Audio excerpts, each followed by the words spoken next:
I'd just like to welcome you all again for joining us. Our session today is the longest title ever, Everything You've Ever Wanted to Know About Labs But Were Too Afraid to Ask.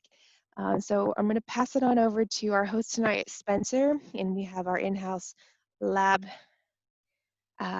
technician, or I don't even remember your title. We'll get to know that here just in a second. It's Pat, so I'm going to pass it on over to you guys. Take it away. Thanks, Nicole. I assure you he's much more than just a lab technician. Director of Research and Development, as I understand it. So there we go. I couldn't remember. Another right. mouthful. Another mouthful. That's right. Just got in yesterday, so you're on. Welcome, everybody. Spencer Tielkemeier. I am the East Division Lead and Brewing Innovations Lead for Yakima Chief Hops. I work with brewers throughout the eastern half of the country and kind of all across the world, and with a team in Yakima to develop brewing innovations, solutions to problems, and ways to make better beer, all the things that our brewers demand of us to produce the finest quality beer in the world. I luckily get to work with this fine gentleman on a daily basis. Pat Jensen has been with YCH for more than 3 years. He was born in Yakima and knew nothing of hops and beer until he graduated from Central Washington University with a BS in chemistry in 2004. He owned a Thai restaurant where he was the head chef, but soon after graduation ended up in the hop industry. He still does know how to make a mean pad thai from what I understand. He now manages our R&D laboratory at Yakima Chief, as well as our entire R&D team. And he mostly spends his time working on developing analytical methods for hop and brewing research, and provides technical expertise to growers, brewers, and better informs our production processes and quality control for all of our teams. Apart from that, he lives in Yakima with his wife, daughter, and twin sons, and he's here to illuminate us all today on the many myriad ways that hop labs are informing day-to-day brewer decisions in ways that they probably don't even know about. So welcome, Pat. Thanks, Spencer. That's a pretty good opening. I hope I'm trying to hype you up.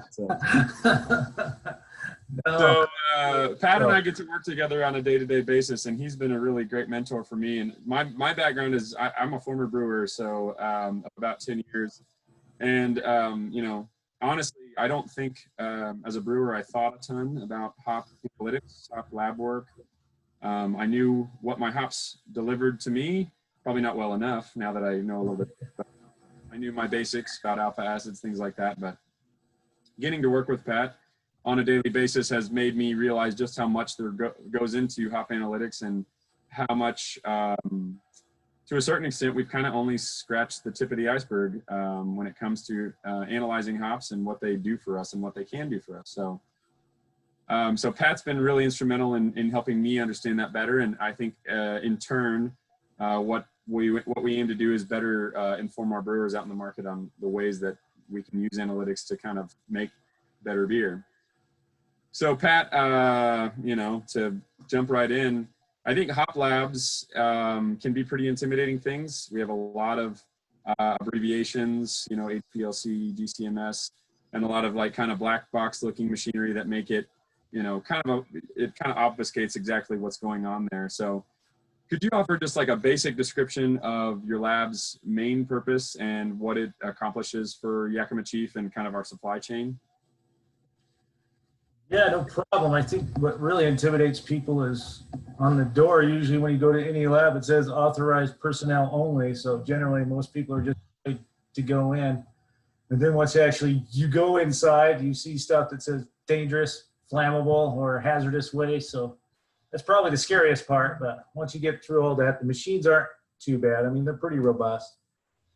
So anyway, in our, the biggest thing that we're really trying to discern about hops is the aromatics. I mean, everybody wants to try to get the most out of the hops. And to do that is trying to understand every little physical, chemical compound that you possibly can, and then hopefully you can learn how you can accentuate that and get that into a final beer, or essentially what is being extracted in a beer. That's kind of one of our primary goals. I mean, that's why some of the equipment that you hear, such as a GCMS, I mean, GCs are just primarily used for aromatic analysis.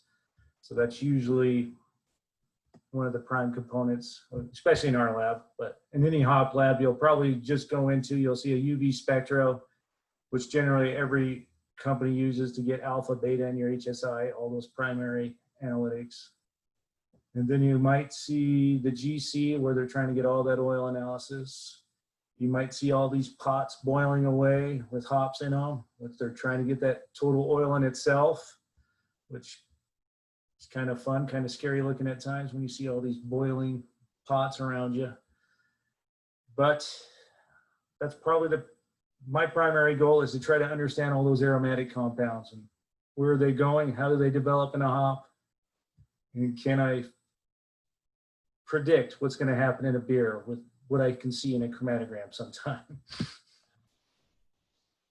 Yeah, I mean, I think that's like the first thing that when you peel back the onion a little bit and you realize like our standard certificate of analysis shows maybe like 1/100th, if that, you know, of what's actually in a hop, you know, all the different things that are contained in it. So I think that's one of the things that first kind of clicked the light bulb on for me when I started learning more about what the hop lab does. It's like, wow, there's a lot about hops that we conventionally understand or at least understand on a surface level, but maybe don't fully grasp what it's doing, particularly in modern beer, because brewers are brewing so differently than they have in, you know, for hundreds of years in the past. So a long way from alpha. So. Yeah.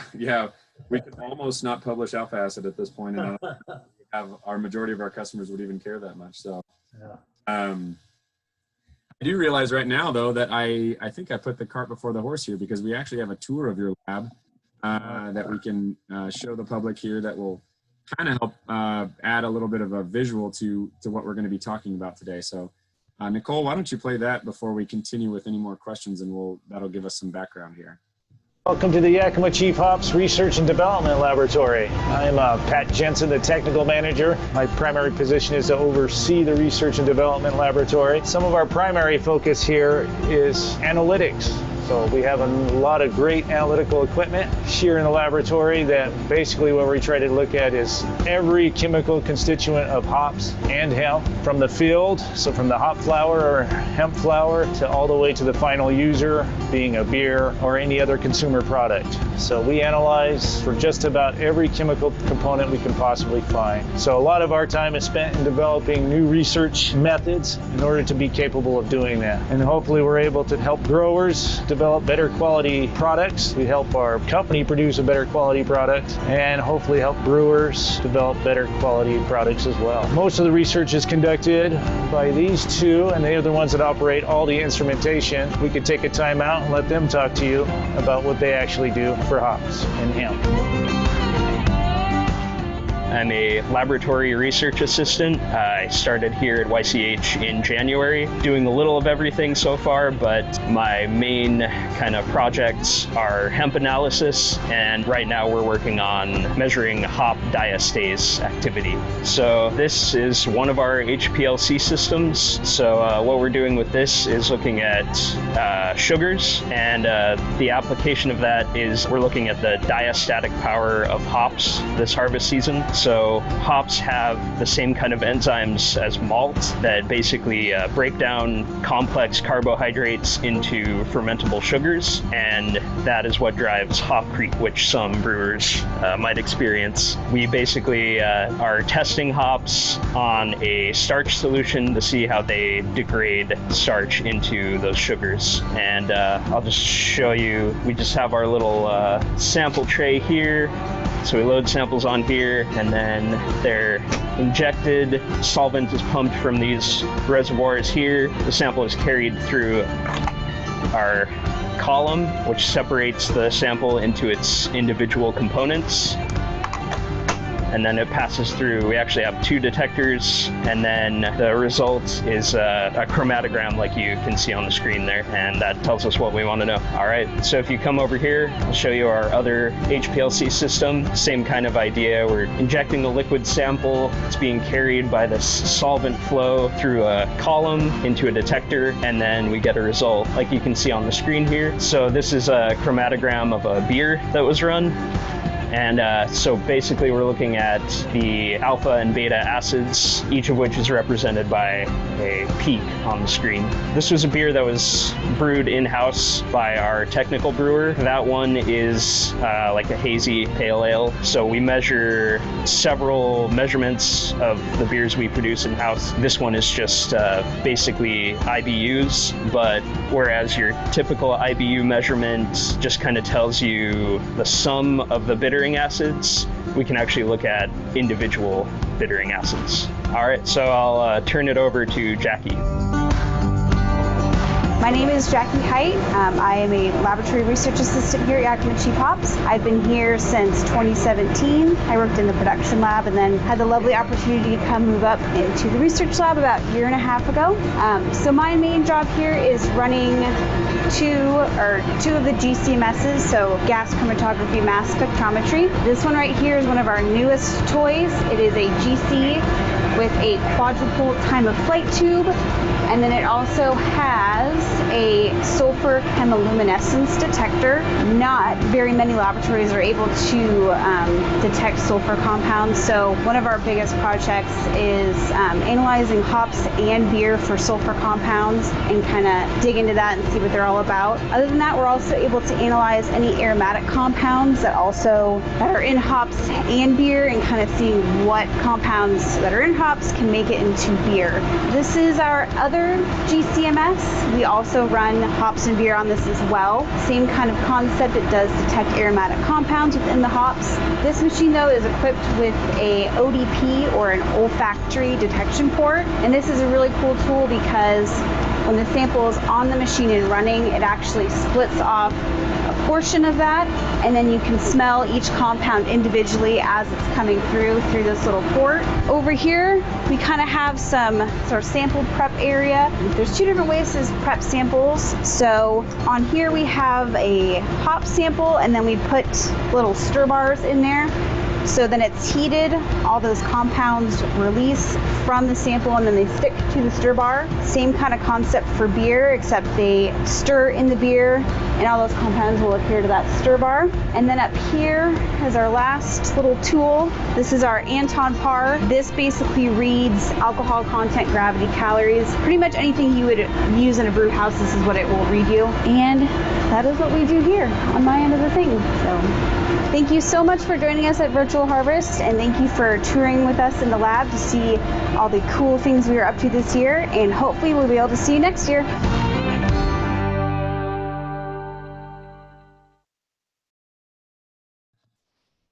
Very good. Those are some talented lab folk. Yeah, they can explain how the instruments are used better than I could ever. Yeah, I love that video because it actually puts, you can actually see, each machine as you're talking about it and everything like that. I mean, otherwise they're just kind of acronyms, which is, sometimes hard for people to visualize or, distinguish between them. So, the only problem is we didn't really open the machines too much because there's really nothing inside. It's just random machines. At least you know which box we're talking about when we. But I like that Jackie made the distinction. She was talking about her career path, and she said she moved from the lab, which is down in Sunnyside, which is primarily a high volume laboratory and that does a lot of throughput of harvest samples and things like that. And yours is separate. Yours is an R&D laboratory specifically. Could you tell us a little more about what the difference is there between those labs and what their purposes are? Yeah, well, the quality lab, like you said, they do high throughput, lots of analysis. I can only imagine what they're receiving right now, but you're getting probably 100 samples a day right now, whether it being just raw hops off the field, pellets off the production lines, extract. And with each one of those, they're going to do touch it 4 different ways, whether it just be the UV spectro, the total oil, and then run it on a GC, probably do moisture, and there's maybe even do HPLC analysis on them. So, I mean, that's just high throughput. They got to get it out because people need results like right now, and they're dealing in what I'd say is the now. They're dealing in the moment and in the present, where we kind of deal what's going to happen in the future. Where do we see hops going? So we get to develop methods and try to push them. And if we get them developed well, then it becomes a new quality parameter, you hope. And then that will potentially end up on a C of A one day. Or plus, we're just trying to define new things. We're trying to discover a new compound, perhaps. Or maybe there's one little thing we're missing, and now we just see the light all of a sudden. That's a really, I mean, I think I kind of had like an aha moment at one point when we were talking about some of this stuff, when I realized, just not coming from like a lab background myself, I think it's, I just kind of always assumed that these methods that you guys are using, they're written in a chemistry book somewhere or something like that, but there was a point at which you said like, well, it's going to take a little longer because we're actually developing the method by which we're going to measure this stuff, right? And it like kind of dawned on me at that point, like, this is a small industry. This is a small group of experts worldwide. I would guess something like 100 people that are doing hop research, regularly. And for you guys, it's like you're responsible for measuring things that don't necessarily have a method developed yet. Like you actually have to develop the method yourself and prove it out to be true before you can actually use it to measure, say a whole harvest worth of hops or something like that. So, sulfur compounds, that's a good example of something we've been dealing with lately. That's, you guys have actually really had to prove out your own methods to really feel like you have a method that is like standardized that we can use regularly. Is that, do you feel like that's the case? Generally, that's the case. I mean, you can go out there in the research, you can find probably some methods you can probably reference and you can hopefully build from. I mean, but you might have a unique case on your hands where you're dealing with a different matrix. I mean, even in your own hop, I always look at research in other industries as well, because sometimes you can pull something from another industry and employ that into hops. And then you have to learn how to take their method and develop it for yourself, or because your instrumentation might be slightly different than what they had, or you may try the method they wrote and it doesn't quite work the same for you. So you might have to find how you can improve upon it for your own self. Or sometimes you're going in blind and I have to decide how I can analyze this compound. So you have to develop an extraction method to pull it out. And then you have to determine, did I pull it out? And am I getting all of it? Or did I leave some behind and I'm doing bad analytics? So, I mean, there's just some, generally you have to figure out, is your method robust? Is it reproducible? And can anybody else use it, essentially? And those are some kind of the initial parts you need to do. And sometimes you can't find every standard. So you see actually, when you read some literature, that people actually make a standard and analyze. Or you have to find a company that can make you a standard, and you have to contract it out. You usually have to pay a lot of money to have somebody actually make you a specific compound, just so you can have it, so you can determine, maybe I'm detecting the right compound, or am I way off base? That's really neat. I mean, it's not, I mean, I think like the way I would think about it is it's not just lab work. It's not just like do repetitively over. It's actually what you guys are doing on a day-to-day basis is true science. Like you guys are actually determining kind of out on the frontiers how we're going to do this in the future, and that's like a pretty neat distinction. I think is it's not just sort of rote methodology. It's like you guys are developing the methods on a day-to-day basis. So, I mean, it's a really neat thing. But looks like we got a question here, Pat. Can you explain C of A and why I should care about it? Yeah, absolutely. A C of A means Certificate of Analysis, which I probably should have said earlier in the full. We're used to our little abbreviations in the world. Right. Certificate of Analysis. And it's the standard, basically, analytics sheet that we provide for every lot of hops that we sell. So in most cases, It's going to contain a full gamut of acids, of alpha, beta, and sort of like the acid fraction. It's going to contain an oil analysis that has probably 10 major compounds, some of them hydrocarbons, some of them monoterpene alcohols, some of them sesquiterpenes. And then it's also going to contain a few other things like total oil, which is hop storage index, which is a measure of degradation potential, and cohumulone in some cases, which is one of the fractions of the acid group. Did I miss anything there, Pat? I think that's it. I think you got it all. Yeah. I mean, essentially, when you're looking at a C of A, why you should care about it is if you go on our website or something and you pull up a variety, you want to make sure your C of A meets those specifications we have on that variety. And that's kind of your guarantee that you're getting what you should have gotten. Yeah, and I think that's an interesting thing too, is, you know, C of A's on our side are used for measuring varietal purity. You know, when we bring in a lot of hops from a grower and we trust but verify, and if they're providing us with Cascade, it ought to look like Cascade on an analysis. And so for us, it's a way to measure varietal purity. It's a way to compare different lots of hops within a variety. So does this Cascade look a little higher or lower in this certain compound than this other Cascade? For brewers, it's a measure of all sorts of different things that could be useful to them. And I would say to whoever asked this question, I would say Pat, myself, and another gentleman did a presentation on sort of interpreting the modern C of A and why you should care about it and how we can expand upon it in the future. It's kind of an in-depth look at the C of A. We did that for the virtual CBC conference I believe in May. And it was recorded, so we'd be happy to provide you with a link to that recording if you'd like to dig in deeply into that topic, because there is a whole kind of world unto itself, or discussion unto itself, about how the modern C of A was developed and where we can take it from here.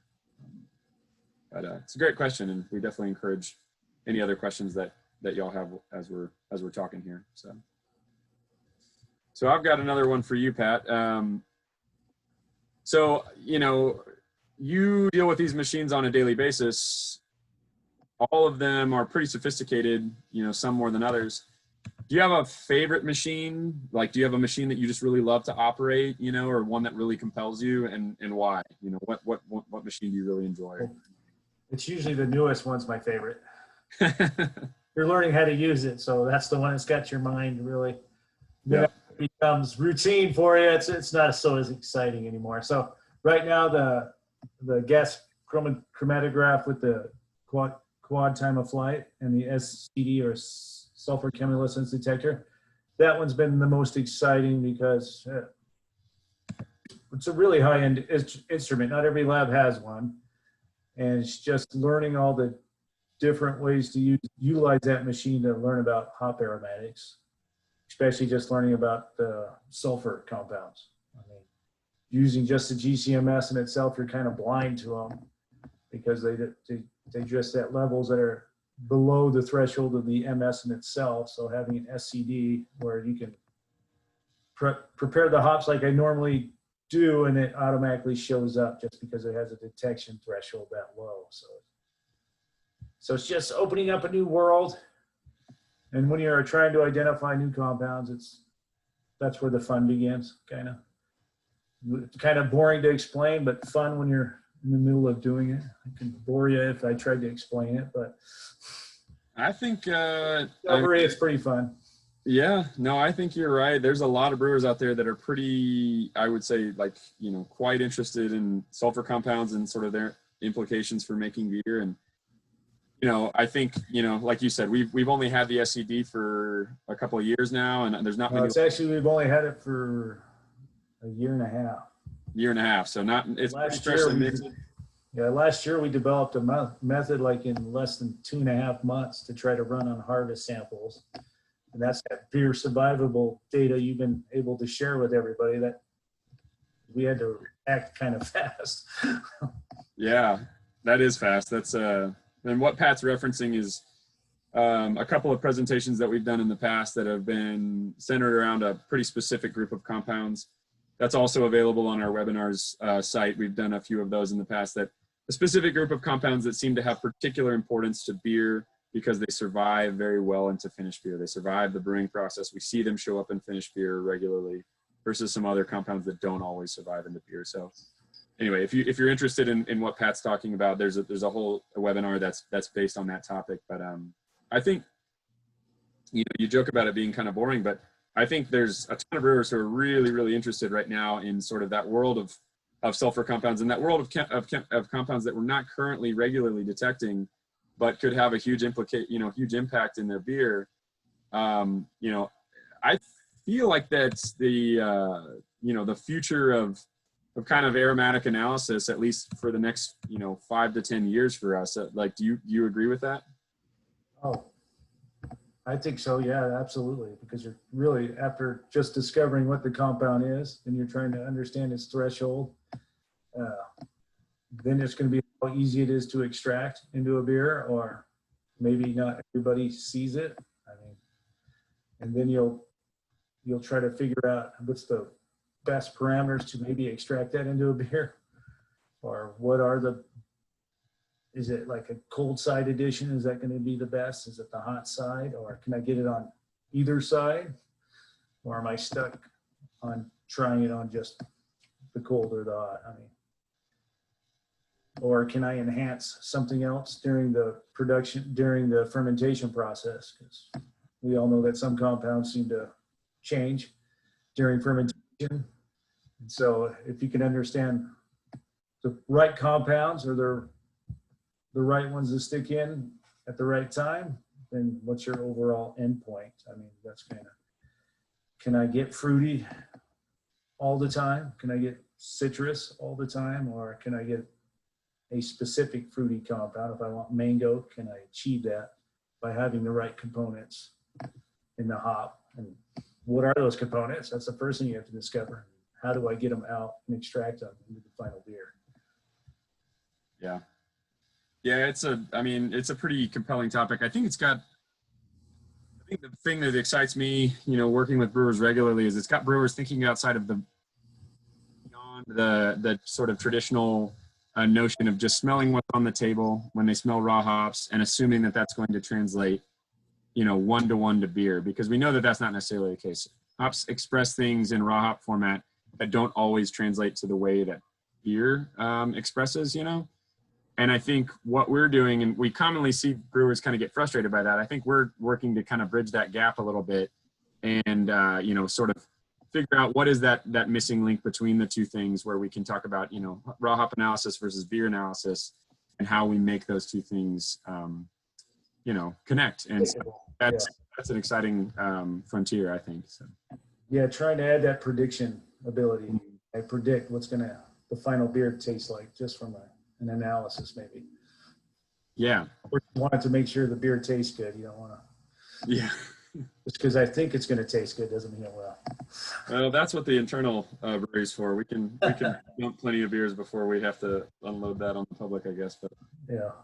We got a question in the chat here. Really enjoyed the talk last week about survivable compounds. Talk about including graphs of aromatics to expect after brewing. Any idea until how long those will be released? I guess, Jamie, this was asked by Jamie. I'm not exactly sure exactly which graphs you're talking about, but I think I will just say in general, it's our goal long-term to, and I don't know if we have a perfect timeline attached to this, but to start including more data surrounding survivable compounds in our certificates of analysis and things like that, things that we continually see brewers find useful. We'd like to kind of expand our reach and our ability to offer that data on each lot to brewers. And then I think what Pat was alluding to a moment ago is, like, once we know that a certain hop variety is really high in one compound or another, what we aim to do with the internal brewery is to determine, okay, if the same beer is brewed with a beer that's whirlpool hopped only, active firm dry hop only, or post firm dry hop only, with the exact same hop and the exact same quantity, how does that beer present itself on a sensory level? You know, it's like, perhaps it's like, you know, grapefruit and lemon on the whirlpool side, but then in post firm dry hop, it's passion fruit and mango, and helping kind of elucidate how those different brewing processes are affecting different compounds is sort of the next step for us, is like putting it into practical use. I think at the end of the day, our job is not so much we'd like to do research to learn things, but we really want to do research to make brewers' lives better and help them make better beer and help them inform their decision making and all these other things. That's primarily what we're here for. So hopefully that answers your question. If not, put another question in the chat and we'll get to it for sure. But so we'll see more of those graphs probably, I think. Yeah, we got graphs for sure. If you need graphs, we can make any kind of chart you want. That's right. So a simpler question, Pat, on a more basic level, what's your favorite hop and why? This is, I have my own opinions about this, but I'm a former brewer. Yeah, you can see brewers probably have their opinions, but I'm more of an analytical guy, so That's right. Hops differently, and C's that make them my favorite are probably completely different than anyone else. So, I mean, it's hard to pick a favorite just because there's a lot of them, and each one has its own great attributes.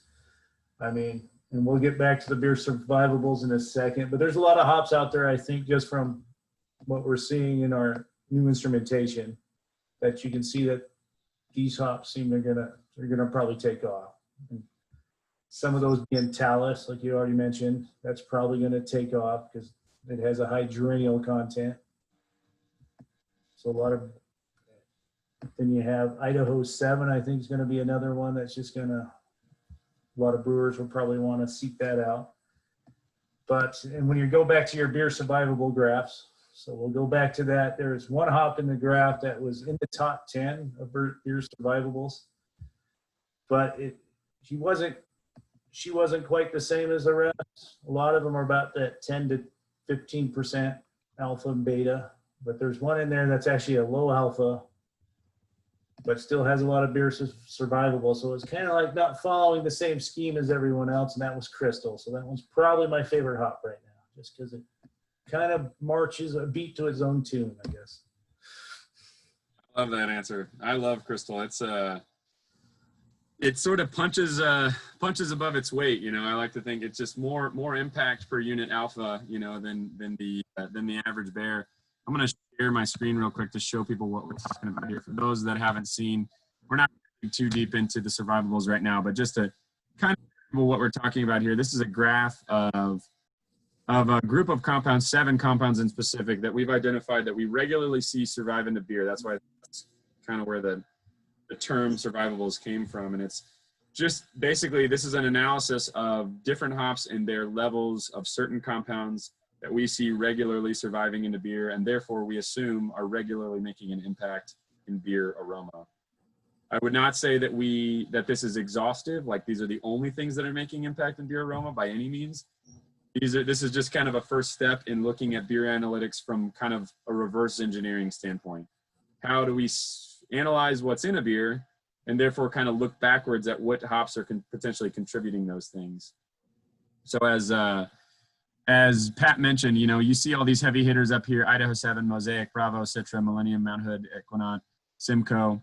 But then you see little old Crystal over here. All these other hops up here are like in the 10 to 15% alpha acid range. So much bigger, much higher hops in terms of just like, their impact from a bittering and from like a traditional analytic standpoint. But then you see Crystal here. Crystal's really high in little oil. Really high in, quite high in methyl dranate. It's got a lot that it offers, and it's only like 5% alpha acid. So we're talking about like a really almost like a noble-esque level of alpha acid, but just delivering a huge aromatic punch. And I think in today's brewing world, where brewers are producing all these beers, like I'm drinking right now from shout out to Pine House Pizza in Austin, they're low BUs, low bittering units, but high aroma impact is really the name of the game right now. Every brewer wants to produce a beer that's really soft on the palate, but has this very, very elegant bouquet of all these, different fruit flavors and stuff like that. So a hop like Crystal can really deliver a lot of punchiness, and not so much alpha acid. And then also, like Pat said, HBC 692, which is now known as Talus. You can see the geraniol content right here is the highest on the whole graph, and it's not even close. HBC 692 Talus is through the roof on geraniol content, which is a very potent compound that we see making a large impact in beer and potentially a large impact in biotransformation situations. So anyway, that's just a short primer on survivables. If anybody wants to dig into that more, we have lots of webinars that have kind of focused around this topic. Did I miss anything there, Pat? No, you covered it pretty well there. Yeah.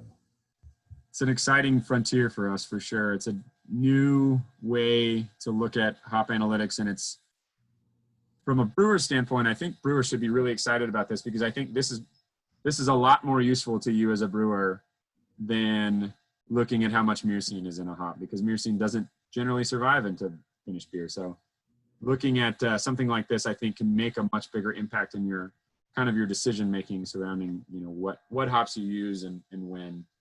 So, all right, I'll stop sharing my screen there. So to switch gears a little bit, and this is maybe a little bit of a deep dive topic, but I really love it, and so hopefully our audience does too. So HPLC, which is liquid chromatography, to be distinguished from gas chromatography, which is our GCMS process, but our HPLC process allows us to see a lot of things as Rob mentioned, on the acid level. We can distinguish different types, what's contained in our alpha acids, things like that, or in our bittering measurements and our BU measurement. But it's also allowing us to get into kind of potentially looking at a method for how to determine how much enzymatic potential a hop has. Basically, how much hop creep potential a hop might have. And for those of you that don't know or haven't dealt with hop creep regularly, it's a common phenomenon in breweries where hops are actually inducing additional fermentation. We have a couple webinars on that if anybody would like to read about it. But this method that you guys are developing is basically, the HPLC is going to allow us to essentially dial in a method by which we can determine how much creep potential a given lot of hops has. That's really compelling. You want to talk a little bit more about that? Yeah, I mean, you're kind of capturing the whole idea is, I mean, we're hoping that we could develop a method that's kind of like just QC based, and maybe you could put a number around it where you know that this lot of hops has a hop creep potential of a 10, meaning it's high, or you could say it has a hop creep potential of 1, meaning it's low. And so just developing a method just to try to surround that's kind of fun. And yes, we chose like an HPLC because, and when anything says C on the end, like GC or LC, that's called chromatography. And the chromatography portion of the analysis is they separate the individual components. So you're trying to identify everything in your sample individually. So, such as with the IBUs, instead of just looking at the total measurement by your UV, it gives you an IBU value. But what's making up that IBU could be isoalpha acids, humulinones, or alpha acids, and sometimes you even have other interferences from, could be polyphenols, other degraded acids that we can't quite have, well, we don't have the actual identity of quite yet, but hopefully we get there with something like an LC. I mean, UV spectro still is pretty powerful and is usually versatile, and you can use it for a lot of different reasons, but the LC just gives us that little openness of understanding the entire sample and every little component that we possibly can.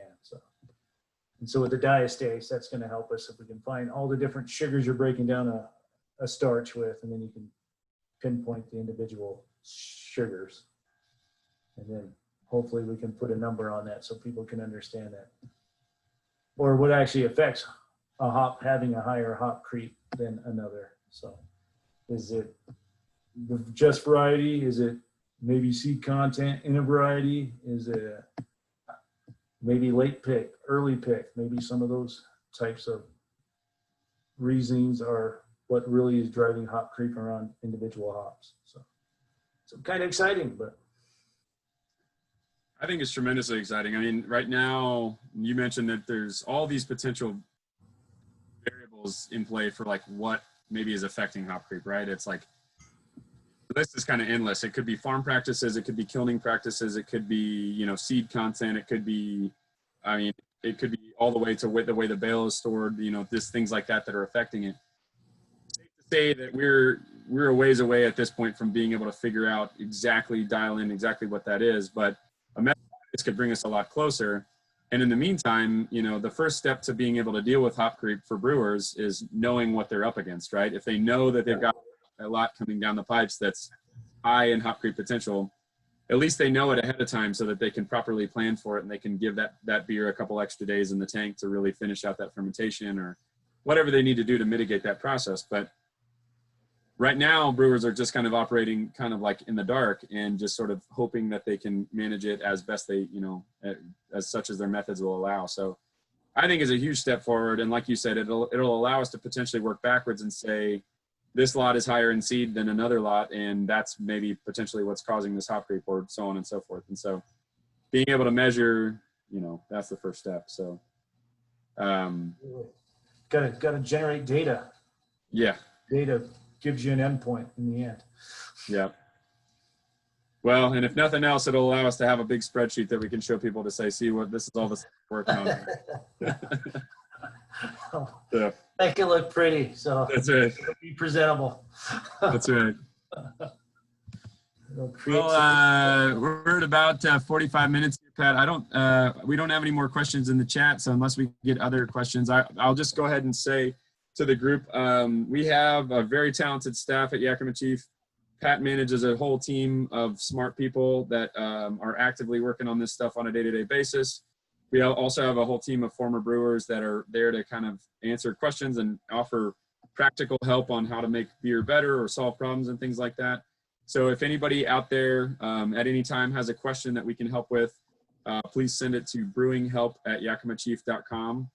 That is our kind of just our brewing help desk that sends the email to a number of us with a brewing background and with, you know, and Pat and his team as well. And our aim is to get you a quick turnaround on a helpful sort of response to what might kind of lead you down a good path if you're having any problems or even just a question. You're just curious about some of the stuff we talked about today. We encourage you to email. And if you have any general questions surrounding, you know, Yakima Chief or Hop and Brew School or anything we've covered during this month of September, you can email that to brewschool@yakimachief.com. Pat and I are always available to further explain or kind of work on any of these topics at hand. I would caution you to be careful because sometimes some of these topics are pretty exciting, so we can go for a long time on it. So just be careful what you ask for. But in general, I would say we're really grateful to everybody out there who tuned in and everybody out there who's making great beer. We really couldn't do what we're doing if you guys weren't enjoying making good beer with our hops, and we aim to keep making them better and better. Pat, you got any closing words for the group here? Oh, like you said, I work with a very talented group, and I really enjoy every one of them. They make my job easy because they all work very hard. Generally, they can work at a pace that makes me look like I'm the one that's behind. So I really appreciate every one of them. I appreciate Spencer and the brewing team because a lot of times we probably are generating data but not sharing on a timely manner, and they help us get it out there and share it with the rest of the world. So glad for the platform that Spencer has created on the brewing innovation side. Well, we'll keep doing it. We'll keep getting you in the spotlight for sure. Got to shine a light on it. So thank you everybody for attending. Nicole, do you have any closing remarks? Yeah, I just want to again thank you both for your time tonight, and thank you all for those who tuned in. And just again, a reminder, the session was recorded, so this will be posted within the hour on virtualharvest.com. And like Spencer said, if you do have any follow-up questions, especially those that will be watching this later, feel free to email brewschool@yakimachief.com and we will get it to Pat or Spencer. And also, if you have brewing questions specifically for the Brewing Innovations team, you can email brewinghelp@yakimachief.com. Other than that, I just wanted to thank you guys all again. Hope to see you on the next session and have a wonderful evening, afternoon, or morning, wherever you are in the world. Thank you. Thanks, y'all. Thank you.